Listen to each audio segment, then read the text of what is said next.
Bom, uma boa noite para todos nós. E é sempre um prazer muito grande estar hoje aqui no canal pela proposta que o programa traz de ser uma proposta consoladora, acolhedora e profundamente voltada para esses aspectos tão presentes no dia atual, que são os nossos conflitos existenciais e até do ponto de vista psicológico. Hoje o nosso tema fala sobre Jesus e as apóstolas. E a música de abertura que a gente teve, ela cita 7 personagens diferentes do Evangelho. Quem faz uma audição atenciosa do que a música propõe, o primeiro personagem que ele traz para a gente é a mulher Cirofenícia, aquela que diz: Senhor, até os pães se alimentam das migalhas que caem da mesa dos seus senhores. Então a Sâmia já abre logo de cara com a história de uma mulher fenícia, né? Ela tem sangue fenício também, e o Cristo então atua e socorre a filha desta mulher que estaria doente. A segunda que é citada na música é a mulher samaritana, aquela que encontra Jesus ao pé do poço de Sicar e tem aquela conversa e que abre a Samaria para que Jesus inicie sua pregação nessa região. A terceira das mulheres é a mulher hemorroíça, aquela que tinha fluxo de sangue e que, tocando Jesus, foi curada. A quarta é a mulher do vaso de alabastro, aquela que beija, derrama o óleo de alabastro nos pés dele e beija os pés chora e com suas lágrimas umedece e enxuga com seus próprios cabelos. Depois nós temos uma outra mulher que é, depois da mulher da Labra, adúltera. A mulher adúltera é outra que está citada no texto. Essa já seria a quinta mulher, que é a Cirofenícia, a samaritana, a hemorroíça, a mulher do vaso de alabastro, a quinta, a mulher adúltera. Aí a sexta é um personagem que está na tradição católica, mas ele não está nos evangelhos, que é aquela mulher que enxuga o rosto de Jesus quando ele vai para a crucificação e ela enxuga o rosto dele. Existem algumas mensagens mediúnicas que sugerem que a mulher que enxuga o rosto de Jesus indo para a cruz seria a mesma mulher hemorroíça, mas nós temos algumas notícias mediúnicas nesse sentido, né? E essa mulher não está no Evangelho, nem as quedas de Jesus não estão, né? A gente, quando se aproxima do conteúdo da Igreja Católica, fala das 3 quedas que Jesus teve, até a primeira queda, a segunda queda e a terceira queda. Só que nenhuma dessas quedas aparece no Evangelho. Elas estão na tradição católica, mas elas não estão contempladas dentro da leitura efetivamente do Evangelho. E a última dessas personagens é uma personagem, Camila, Verônica. Você sabe que Verônica não é um nome judeu, né? Como é que uma mulher vai ser judia com o nome Verônica? Porque o nome dela foi sofrendo alterações ao longo do tempo, assim como não existe Tiago no Evangelho. Você tem Jacó. Então é Jacó, Jacó, Jacó, Jacó, Tiagó, Tiago. Foi assim que de Jacó virou Tiago. E o nome de Verônica não é Verônica. O nome dela é Berenice. Então, Berenice, Veronique, Veronique, Veronique, Verônica. Então, o nome vai sofrendo corrupções ao longo do tempo e existem algumas citações, né, de médiuns que são seguros, né, mas que falam isso. Só que é aquela coisa, mesmo sendo um médium seguro, se você não tem confirmação, você guarda e espera uma confirmação para garantir a universalidade dos ensinos dos espíritos. Mas há notícias nesse sentido na obra da Amélia Rodrigues. E nós temos o último dos personagens citados na música, são as filhas de Jerusalém. filha de Jerusalém, não choreis por vós, chorai antes por vós mesmas e por vossos filhos. Então, são algumas das personagens femininas que atravessaram a vida de Jesus. Tem muitas outras, né? Tem muitas, algumas até com nome, como Joana de Cusa, que não aparece nessa letra de música. Nós temos Maria de Cleófas, que também não está aí nesse texto. Susana, que também não aparece. Então, tem vários personagens citados no Evangelho e que não estão presentes nessa letra dessa música. Mas essas 7 aí nos dão uma certa leitura do quanto o Cristo ele é significante na vida das pessoas, porque em todas essas ocorrências dessas mulheres e das outras que não estão citadas, o Cristo sempre comparece na vida delas com um aspecto consolador, um aspecto mais de cuidado, de zelo, o que é muito importante naquele período de tanta opressão, de tanta desigualdade. Nós hoje temos, sim, problemas de desigualdade entre homens e mulheres. Mas na época em que Jesus viveu conosco, nossa, era muito mais difícil ainda. Porque as pessoas, elas simplesmente segregavam a mulher de maneira muito clara a um segundo plano. Elas não tinham direito à herança, elas não tinham direito a praticamente nada. A função delas era cuidar da prole, ponto, acabou. Então, havia uma separação muito nítida de funções na sociedade de Israel. As mulheres não tinham acesso a muita coisa. Mas não era só em Israel, não. Aquela região do mundo antigo ali, tudo era assim. Você pode ver que não tem nenhuma senadora romana, só tem senador. Você não tem nenhuma imperadora. Não tem imperadora. Você tem...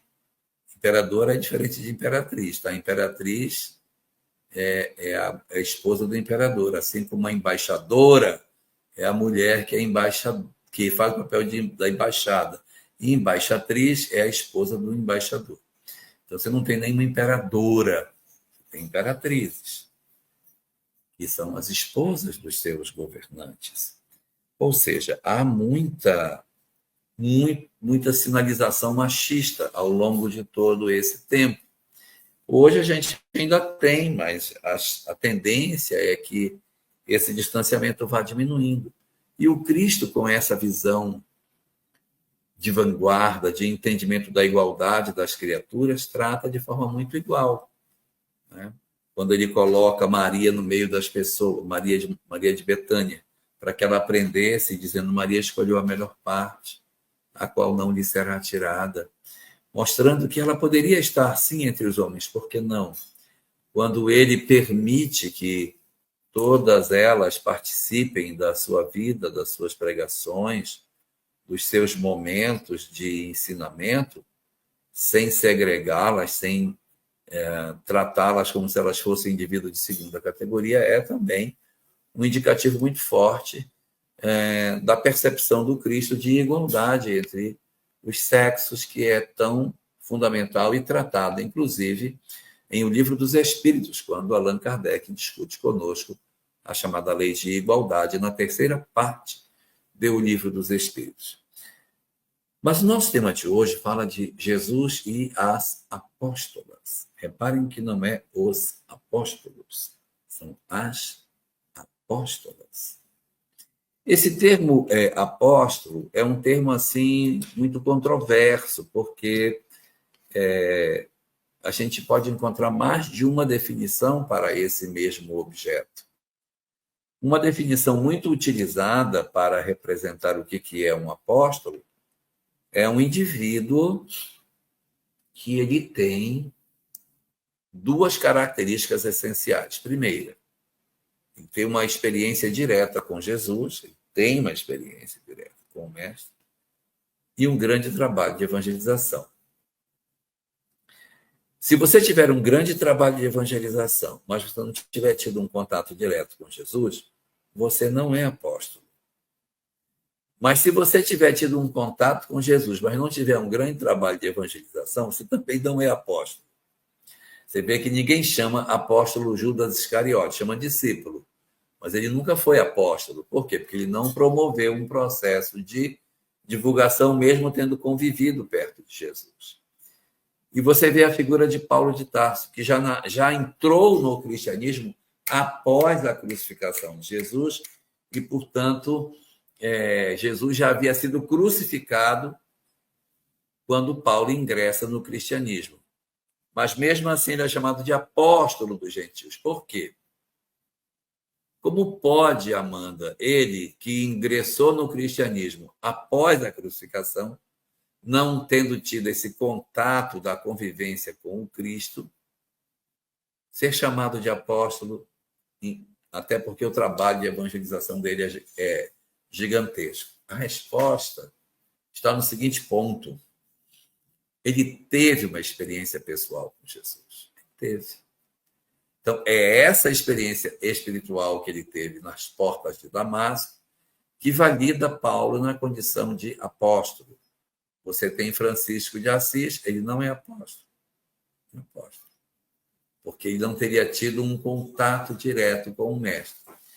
Então, ali, entre as mulheres que conviveram com Jesus, a proposta e o que se esperava que essas mulheres empreendessem dentro da circunstância social e até política em que elas estavam inseridas, é que elas se ativessem às suas funções fundamentais familiares. Então, mesmo elas tendo um contato com Jesus, não se esperava que elas fossem grandes divulgadoras do Evangelho.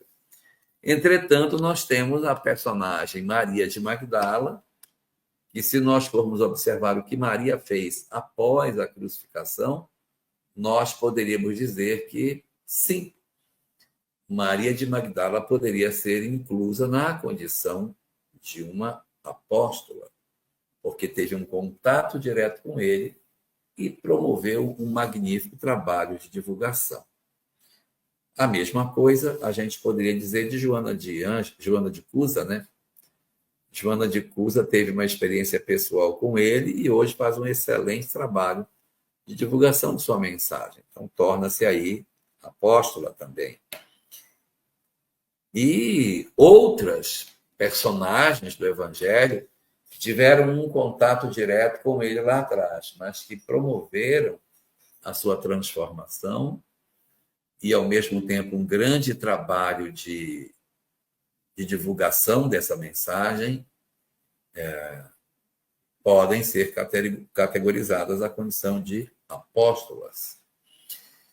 Não há um uso muito comum dessa terminologia para as mulheres que participaram do Evangelho, porque se observa muito o trabalho de ida, de viagem, de ir para levar, e as mulheres não tinham essa função, elas eram funções mais restritivas. Por isso que Maria de Magdala é lembrada que ela não era casada, ela não tinha família, não tinha marido, não tinha filho para tomar conta.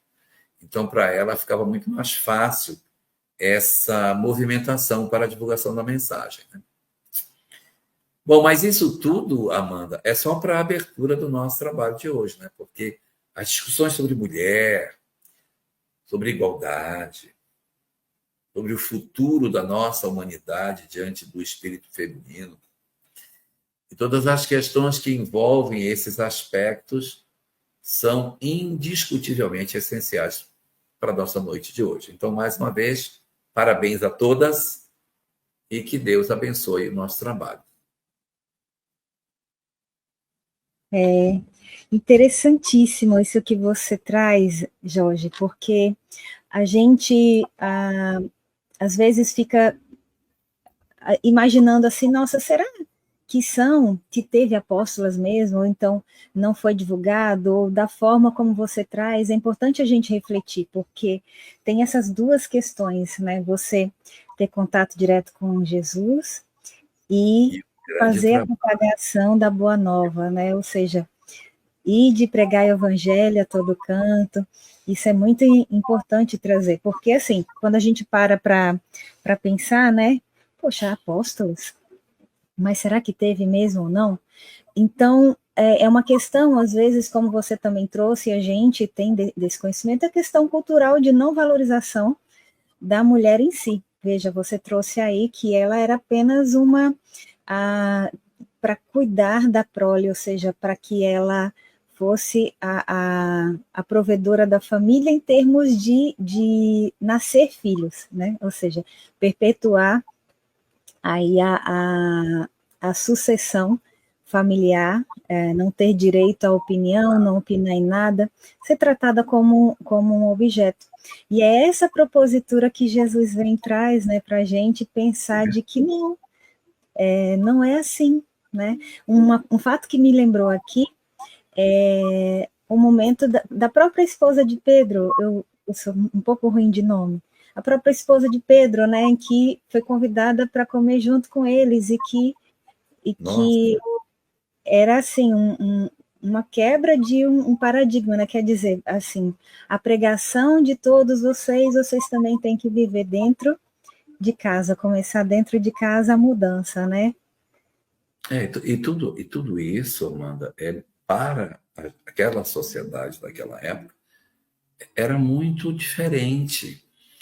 Ó, se você for pegar a leitura que aparece no Evangelho de Lucas, no capítulo 10, um trecho intitulado Marta e Maria, conta que Jesus foi visitar Maria e Marta e seu irmão Lázaro em Betânia, e Jesus começou a pregar para os homens, e Maria se sentou para assisti-lo, e Marta repreende, assim, Senhor, não te incomodas que Maria me deixe fazer tudo sozinha? Diz para ela que se levante que venha me ajudar. Ela dá duas chamadas de atenção em Jesus. Primeiro, tu não te incomoda? E depois ordena que ele vá e tome uma atitude para tirar Maria do meio dos homens.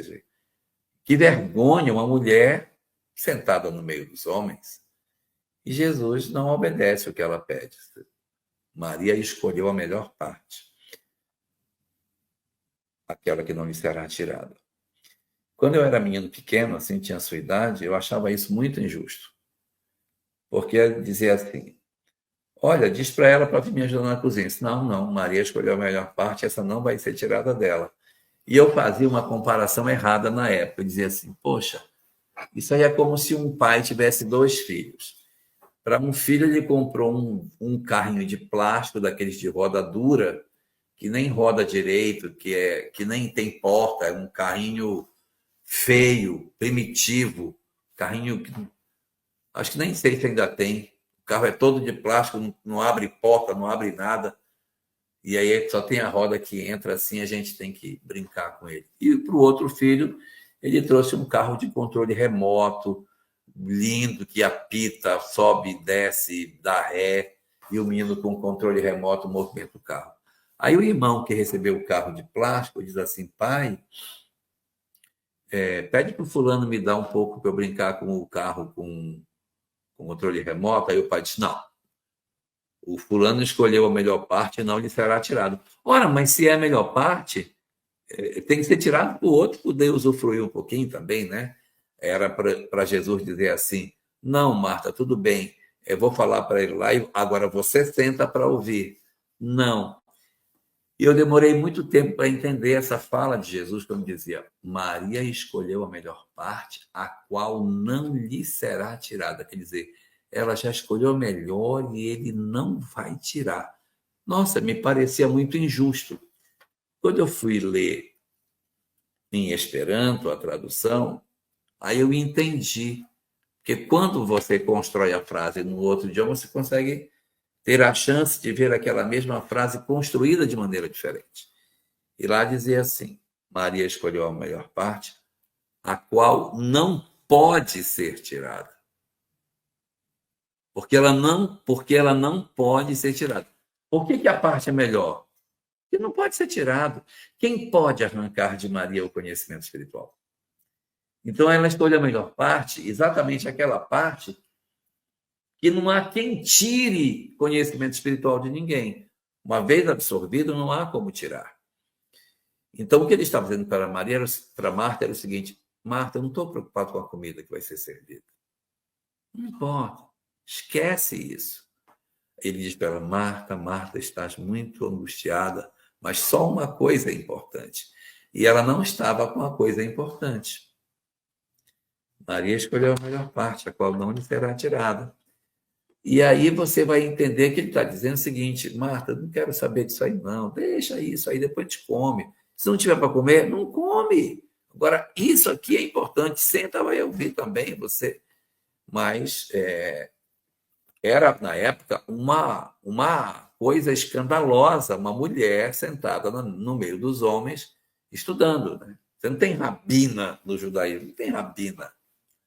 Você tem só, até para você entrar numa yeshiva para estudar a Torá, só os homens entram na yeshiva. Mulheres nem entram numa yeshiva para estudar. Não estuda, não precisa. Tem filhos. Não é assim que as coisas funcionam. Então, isso tudo mostra como a sociedade antiga tinha uma separação muito nítida entre o masculino e o feminino. E um ponto assim importante que a gente reflete também a gente enquanto mulher. Veja, ela, mulher, não refletiu e trouxe um pensamento machista, achando que aquilo era verdadeiro. Ou seja, ela nem parou para pensar que, assim, será que eu não tenho também direitos a poder estar sentada? Então, aquilo está tão enraizado, né? Claro. Uma coisa tirada também. A avó dela não teve, a mãe dela não teve, por que ela vai ter? A sociedade era assim, acabou, ponto. Não abre espaço para discussão.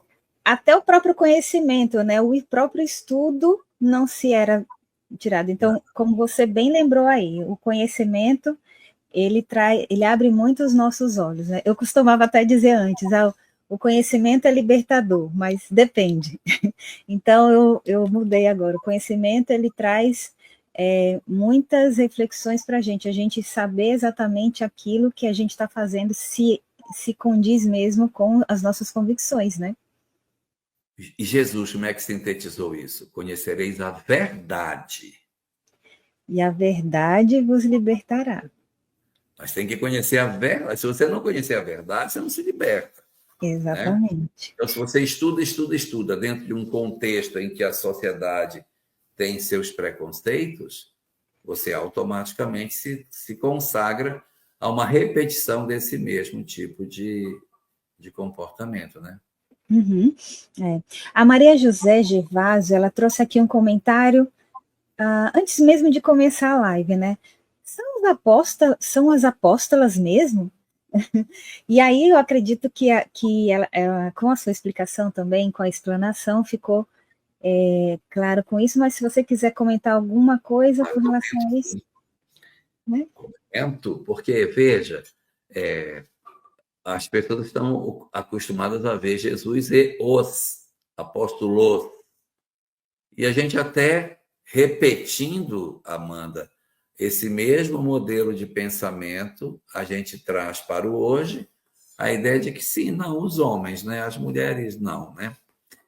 E realmente, pelo contorno que a sociedade judaica possuía naquele período, acabava acontecendo que sim, somente com a nossa capacidade de acreditarmos que o mundo é feito apenas para ser tocado pelos homens é que a gente constrói essa sociedade que a gente tem.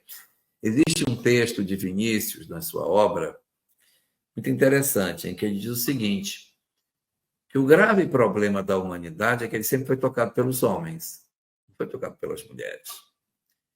E as mulheres, quando assumiram determinados postos de comando, assumiram como se homens fossem e não mulheres. Então, a gente viveu sempre dentro de um psiquismo feminino, ou um psiquismo masculino. Aí ele faz uma comparação, dizendo o seguinte, que a humanidade critica muito a vaidade feminina. Nossa, mas a mulher é um ser muito vaidoso, meu Deus, é muita vaidade. O homem não tem vaidade. Aí ele diz, não, a vaidade do homem é pior do que a vaidade da mulher, porque a vaidade do homem é que gera a guerra.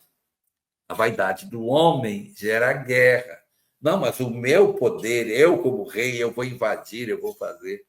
E a vaidade da mulher, ela tem um outro propósito. Claro, a gente está falando aqui de arquétipos, né?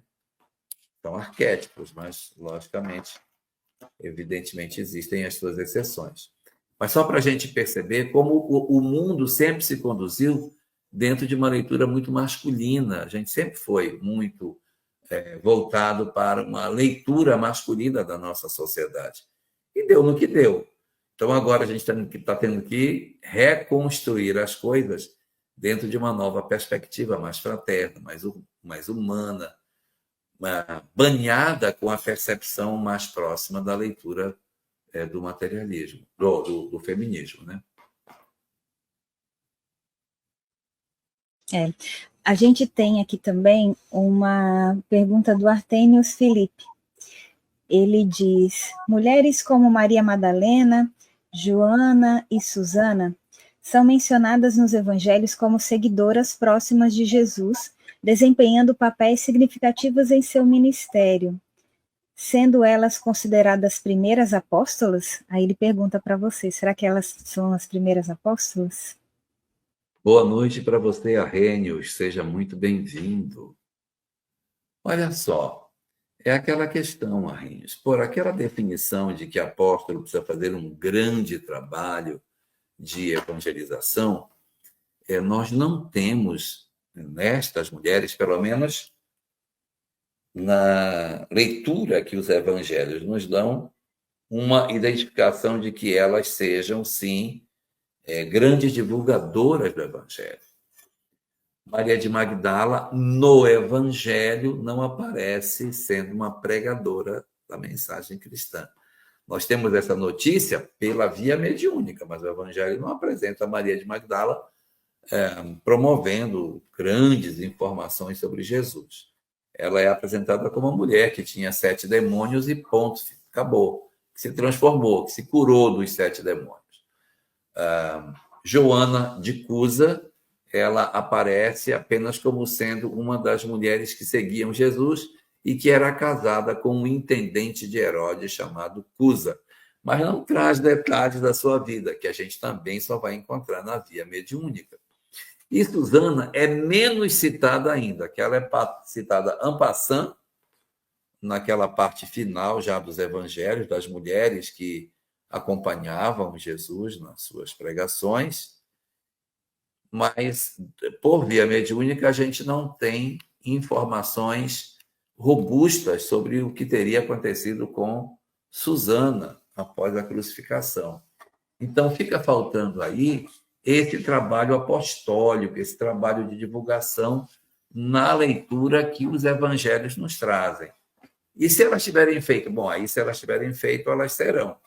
Sendo que é muito importante que nós estejamos sempre atentos à necessidade de uma leitura crítica daquilo que se obtém por via mediúnica, para que a gente tenha as confirmações naturais do trabalho que a gente precisa fazer.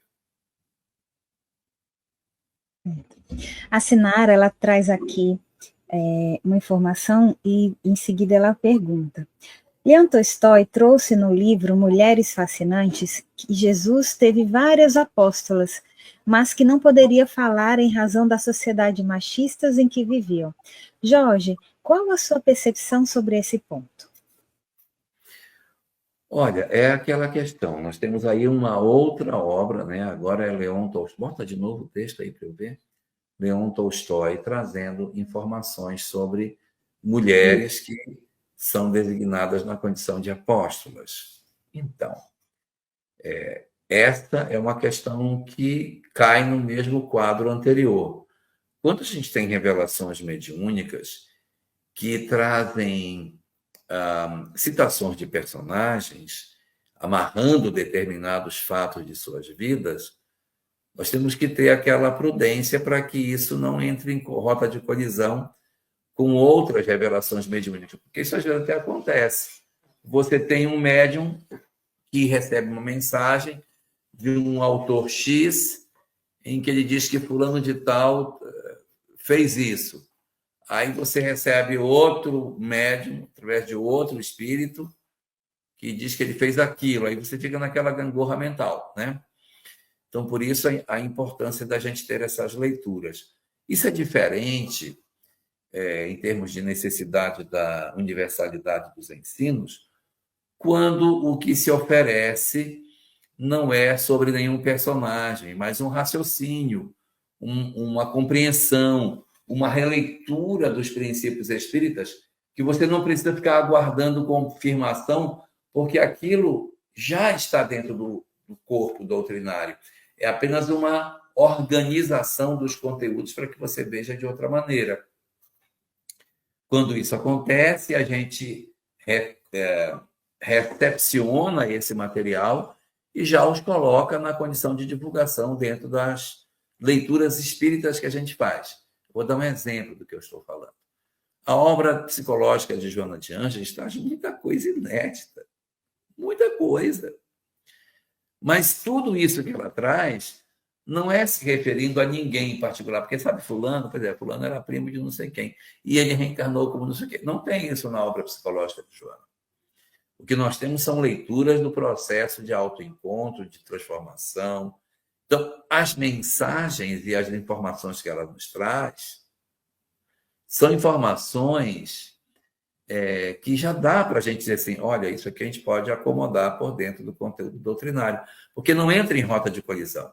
São releituras de questões que são banhadas com a leitura da própria psicologia, orientada à luz da doutrina espírita. Então, quando a gente se depara com uma informação assim, muito reveladora, e nesses tempos de internet tem acontecido muito, eu vejo assim algumas lives que o pessoal gosta de trazer notícias sobre a vida de A, de B, fulano era isso, era aquilo, foi aquilo, aconteceu tal coisa, aí faz umas conexões que a gente ouve e as pessoas até perguntam, olha, não sei, vamos aguardar que outros autores nos confirmem para que a gente possa validar esse conteúdo.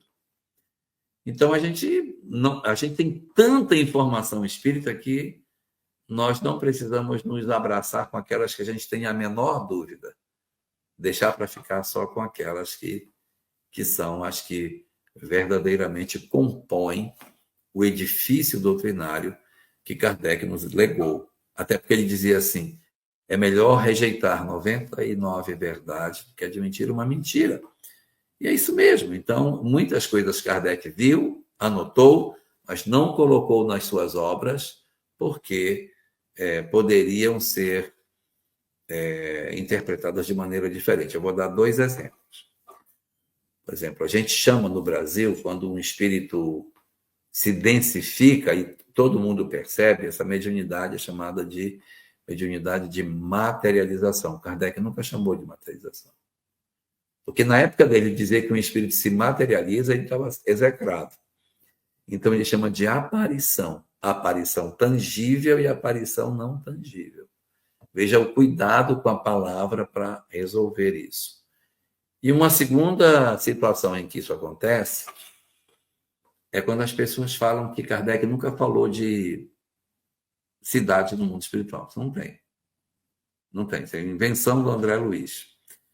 Mas quando você vai no capítulo 3º do Evangelho segundo o Espiritismo, no item 2, que tem 2 parágrafos, se você pegar o segundo parágrafo, e mais especificamente o último período composto, que está após um ponto em seguida, você vai ver Kardec falando que existe também, além dos planetas, moradas que Deus concebeu, que não estão circunscritas a nenhum lugar e também não estão localizadas num lugar específico.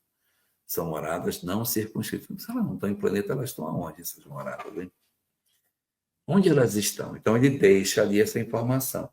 E a gente sabe, item 55 do capítulo 1º da Gênesis, que a mensagem espírita é uma mensagem progressiva. E por ser uma mensagem progressiva, ela é uma mensagem que vai admitindo novas informações e impulsionando o seu conteúdo a ficar cada vez mais rico. Sim. A gente tem uma pergunta aqui da Cíntia Orozco. Só que eu não consegui compreender. Eu vou passar para ver se Jorge consegue. Se não, Cíntia, a gente... Imagine eu vou compreender. Ela pergunta, o que escolhemos? O material ou o espiritual? Em que sentido, né, Eu Cíntia? sei, Porque, você sabe? eu sei.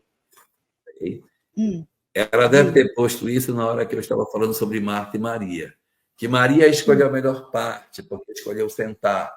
Maria Uhum. escolheu o espiritual e Marta escolheu o material. Aí ela pergunta, e nós? Uma reflexão de O contextualização. que O que escolhemos, né? estamos escolhendo? Estamos escolhendo o material, estamos escolhendo o espiritual, porque alguns de nós ingressamos no movimento espírita e nos dedicamos a uma fazeção das coisas do movimento e esquecemos da nossa transformação, acreditando que o objetivo da mensagem espírita é que a gente trabalhe incessantemente a ponto de não ter tempo para refletir e fazermos as nossas transformações íntimas. Quando nós estamos trabalhando demais e não estamos parando para refletir sobre as nossas ações, nós podemos estar pegando um viés indesejável do entendimento do Espiritismo. Nós temos que ter tempo para pensar, para refletir. E as pessoas dizem assim, Amanda, você não tem tempo para isso. E a vida é um corre-corre igual doido. Acorda de manhã, pulo da cama, berra ruim na escola, pega na escola, faz o almoço, não sei o quê, lava isso, lava, passa, cozinha, faz supermercado, volta. Aí Santo Agostinho disse, não, eu sei. Faz na hora de deitar, porque na hora de deitar você vai deitar, não vai? Então é antes de dormir, porque aí você já fez tudo que tinha que fazer, agora você vai deitar para dormir. Quando você for deitar, aí você para e pensa. Tá bom?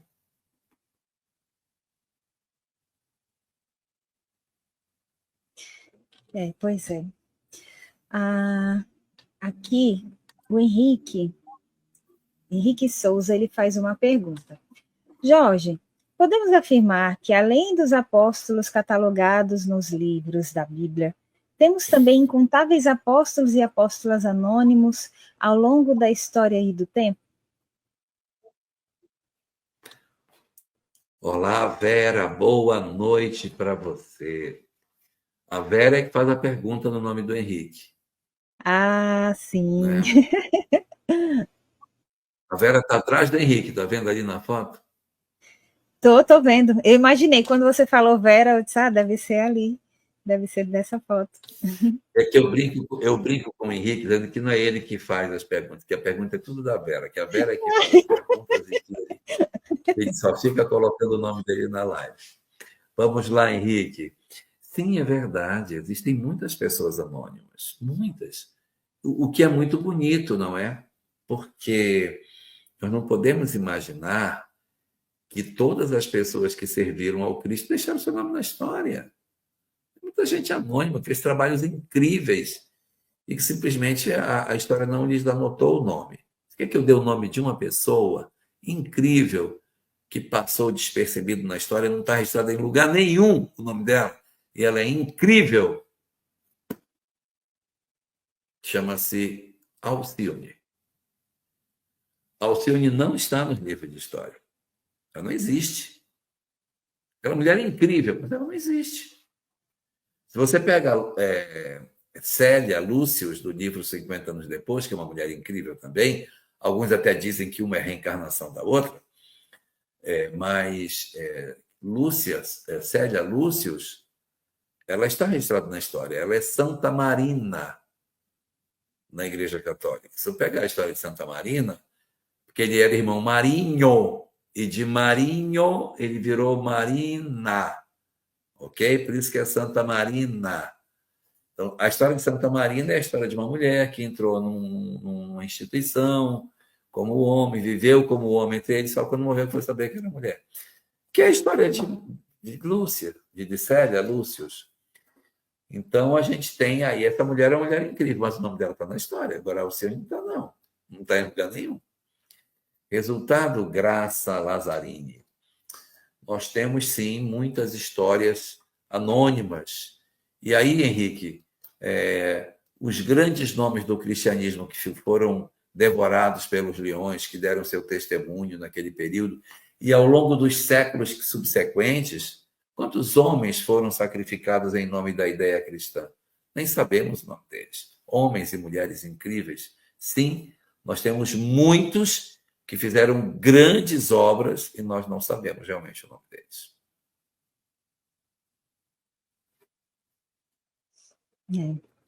A Fátima Rabelo fez uma pergunta aqui em que a gente vai trazer. Jorge, sabemos que há experiências na área feminina e masculina enriquecendo o nosso espírito imortal. Mas essa opressão da mulher pelo comportamento machista se justifica por quê? Bom, existe um texto de Allan Kardec no livro Obras Póstumas, chamado As Aristocracias. E aí a gente sempre pensa, quando é aristocrata, rico, né? Aí fulano é um aristocrata, porque ele é rico. Na verdade, aristocracia significa governo de poucos, ou de alguns. E Kardec vai fazendo uma reflexão de como as aristocracias foram se transformando ao longo do tempo. E houve uma aristocracia muito longa na história da humanidade, que é a aristocracia do mais forte, o governo do mais forte, que é um governo muito próximo da natureza animal. Você vê que na matilha, o lobo, que é o mais forte, o cão, que é o mais forte, é o cão que vai comandar. Numa alcateia, a mesma coisa. O lobo mais forte é o macho alfa que vai comandar toda a alcateia, ou toda a matilha, ou o bando, ou a manada, sei lá. E ele se impõe pelo quê? Pela força. O dia que esse macho alfa for desafiado por um macho mais jovem e perder, pronto, acabou. O outro é que assume. É a aristocracia do mais forte. E durante muito tempo, a força física do homem foi utilizada para oprimir a mulher. E isso aconteceu, não foi numa cultura só, não. Nas diversas culturas da humanidade, a força física do homem foi utilizada como instrumento de opressão. Tem uma ideia, no Brasil, nosso querido Brasil, foi agora, em fevereiro de 32, não me lembro a data agora, não, foi agora, esse mês, que nós celebramos mais um aniversário do direito da mulher votar, que foi dado em 1932. Então, antes de 1932, a mulher nem votava. Você pensou em vocês? Não tinha direito a voto. É uma coisa que hoje a gente para e pensa, gente, mas como assim? Por que não tinha? Por que não tinha? Não tinha porque não tinha. Hoje a gente vê, olha para trás e diz, gente, mas que louco, que coisa mais desigual. Atualmente ninguém consegue conceber a mulher. Imagine se você dissesse, olha, a partir de hoje, mulher não vota. Isso é uma insanidade no dia de hoje. Mas, 1932, está bem aí. Eu ainda era solteiro quando, em 1932, quando essa lei saiu. Quer dizer, poxa, um negócio tem 93 anos que aconteceu. Eu era solteiro porque eu não tinha casado com a Sami ainda, né? Então eu era solteiro. Você nem tinha chegado no mundo, né? Mas então não tinha casado com ela, né? Sim. Eu era solteiro. Era. Jorge, o tempo Foi. está um pouquinho apertado, a gente sabe também da Vamos ser sua mais agenda. rápido, então. Não, Vamos mas para as assim, considerações, e aí você já responde essa pergunta do Arrhenius, não, Felipe. eu queria fazer uma outra proposta para você. Sim, pois não. Quem perguntou vai ter. Fecha a entrada de pergunta, Sinara. Sim. Fecha a entrada e eu vou responder todas que tiverem aí no buffer. Porque aí, quem perguntou, a gente atende, para não ficar ninguém indo para casa. Se alguém perguntou, porque quer saber, né? A gente só tem uma pergunta e os É? outros são comentários, né? Um comentário é do Ernesto, né, que ele diz, boa noite. A perseguição às mulheres remonta, porque é um tema que a gente falou também aqui, né? Boa noite. A perseguição às mulheres remonta de eras priscas, logo, não é fato recente a violência contra mulheres. Só Sim. com uma mudança na sociedade receberemos essa violência sem limites. Perceberemos. Não receberemos. Eu acho que Perseveremos. perseveremos, eu acho que também. E Mas aí vem... olha, não, mas eu quero fazer um comentário rapidinho para o Sim. Ernesto. Como é que Deus nos ensina a não sermos violentos? Encarnação. Na medida em que a sociedade vai permitindo que o espírito encarne nos dois flancos da vida, ele vai aprendendo que assim não deve ser e automaticamente vai promovendo uma transformação da criatura e ela vai aprendendo a estar mais desperta com relação a essa questão da opressão. Certo. E aí a última pergunta aqui que a gente tem, que é do Arrhenius Felipe, né? A orientação de Jesus para as mulheres foi marcada por igualdade, compaixão e inclusão? E aí você já aproveita e já faz aí suas considerações finais. O tempo todo, Arrhenius, o tempo todo. Você não percebe em Jesus tratando as mulheres de maneira diferente dos homens. Ele trata as mulheres de uma maneira muito igualitária. Talvez o evento mais marcante nesse sentido é a passagem da mulher adúltera, né?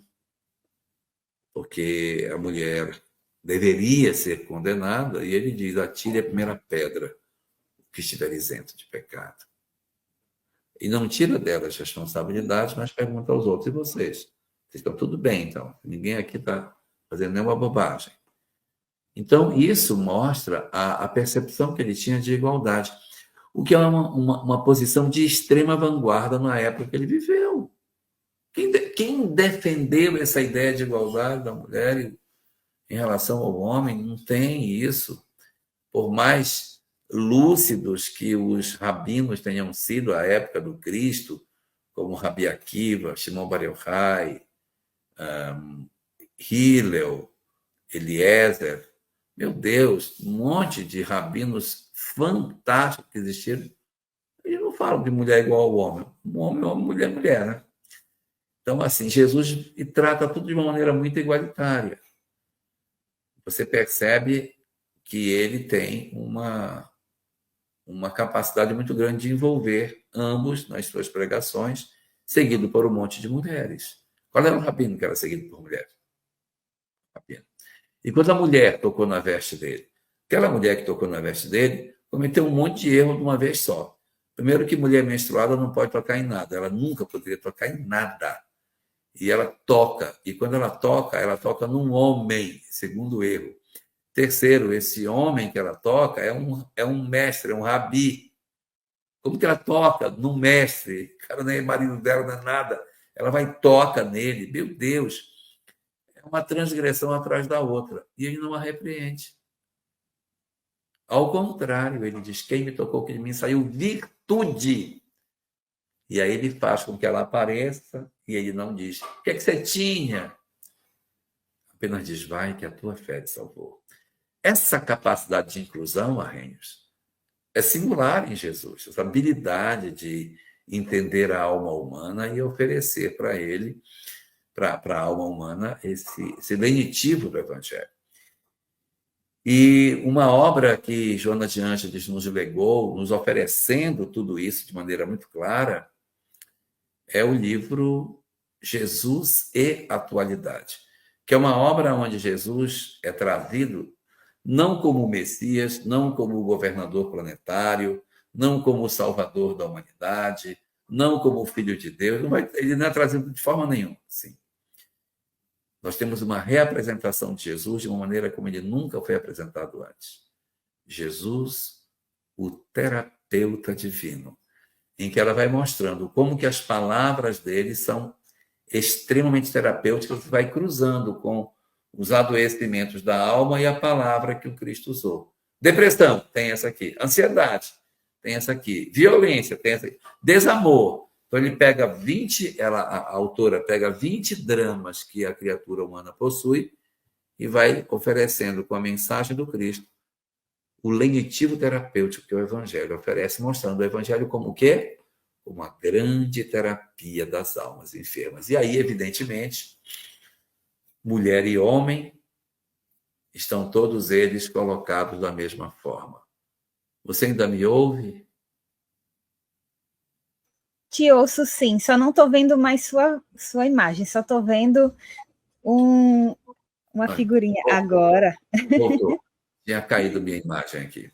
Ah, bom, Jorge, agradeço demais você ter trazido esses temas para a nossa reflexão, porque é um dia especial, sim, para todas nós mulheres, e nós temos o devido valor, né? Não é à toa que a vida é gestada em nós.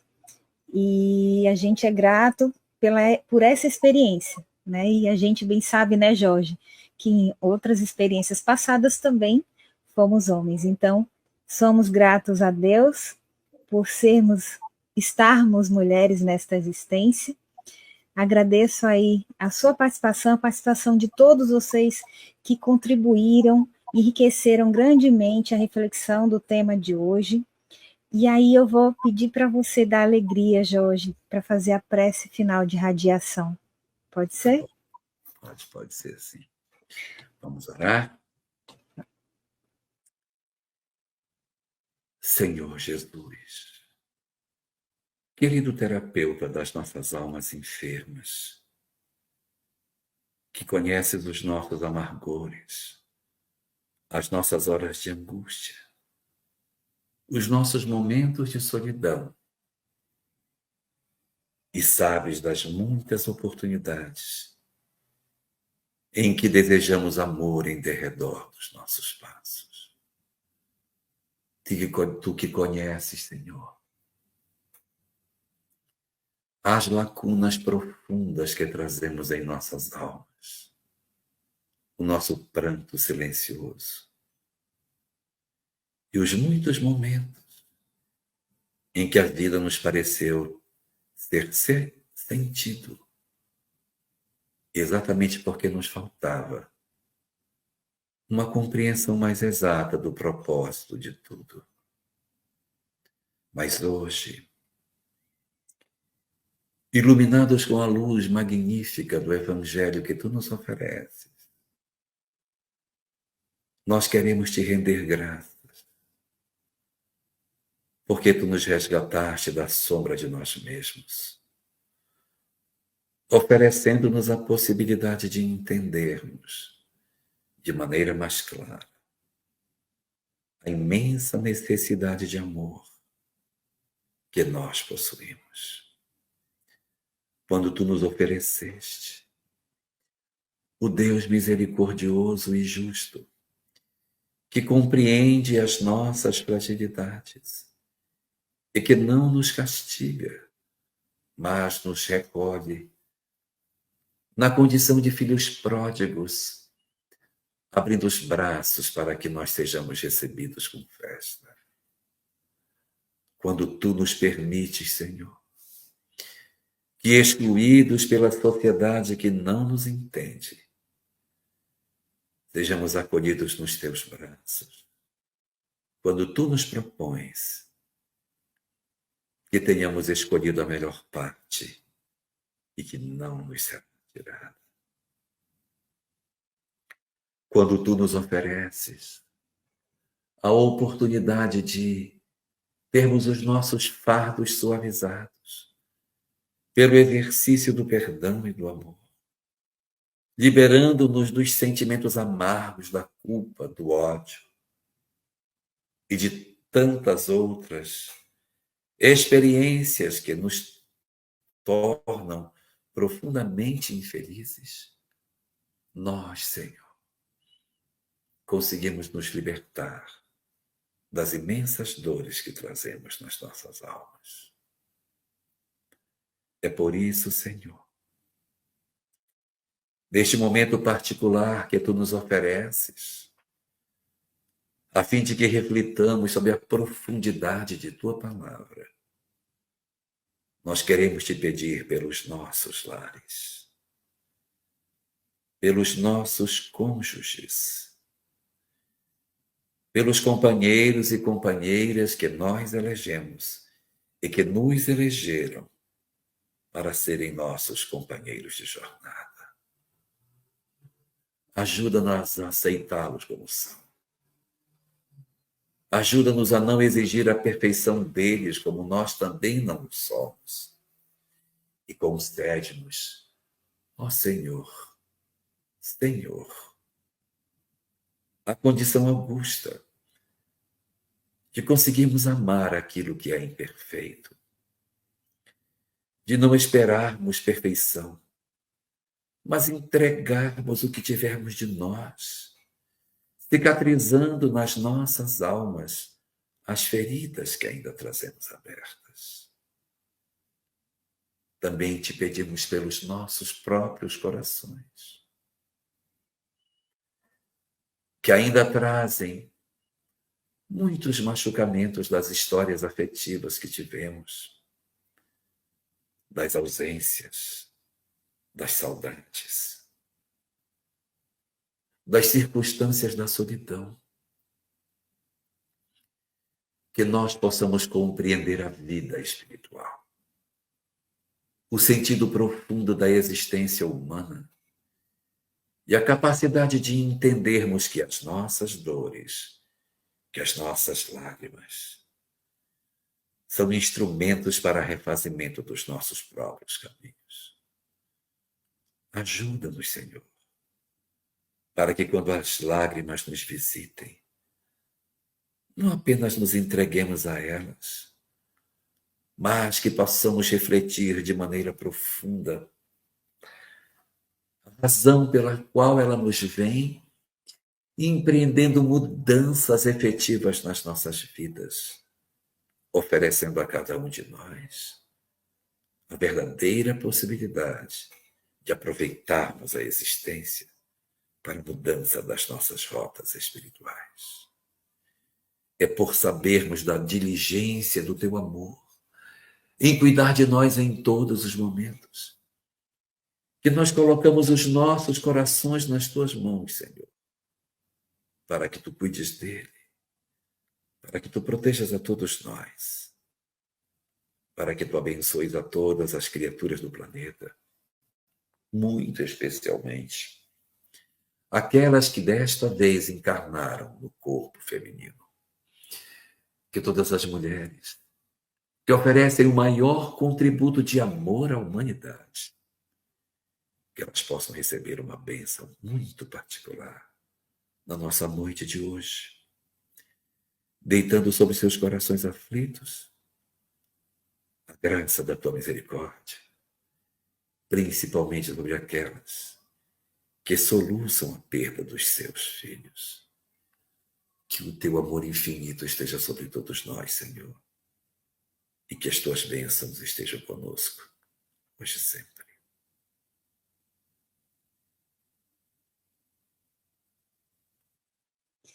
Que assim seja, e assim será. Jorge, o horário está apertado para você, que você tenha um excelente retorno aí para sua casa, fique em paz. E a todos vocês também que estão aqui com a gente, nos ouvindo, nos assistindo, que vão ver depois, nossa gratidão pela companhia, e fiquem conosco no próximo sábado, no nosso programa Consultório de Afeto. Esse programa é para você. Fiquem todos com Deus e Jesus, e até lá! Até a próxima.